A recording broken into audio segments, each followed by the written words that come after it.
أعزائي المشاهدين من مدينة الإسكندرية، تحديدا من كلية العلوم، حيث المؤتمر السابع للعلوم الطبية، والتي يشارك فيها العديد من الأطباء على مستوى جمهورية مصر العربية وأيضا على مستوى الوطن العربي.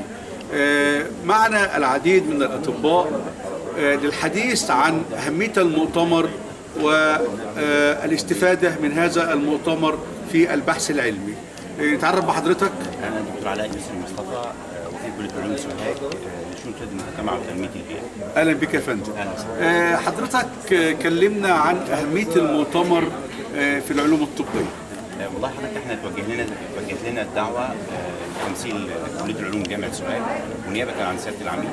احنا حضرنا برضو. احنا دور علوم كلية العلوم ليها دور في المؤتمرات الطبية، لأن في شغل وتعاون كبير مشترك ما بين كلية العلوم وكلية الطب. على سبيل المثال حضرتك احنا بنشتغل على مجموعة من المستخلصات والمنتجات الطبيعية البحرية، وبنحاول نشوف تجربتها على بعض الأمراض، وخاصة فيروس كورونا وما بعد فيروس كورونا. الأبحاث والمؤتمرات بتفيد ايه في الدولة وفي التطور العلمي؟ لا طبعا الابحاث والمؤتمرات لها افاده كبيره خالص. امتداد العلاقات العلميه، التعاون، مد جسور التعاون ما بين الكليات والتخصصات المختلفه. بنشوف احدث ما توصل اليه العلم في كل الموضوعات. يعني لكن بصدد ان احنا الموضوع النهارده كورونا وما بعد كورونا، بنشوف كل ما توصل اليه العلم ما بعد كورونا.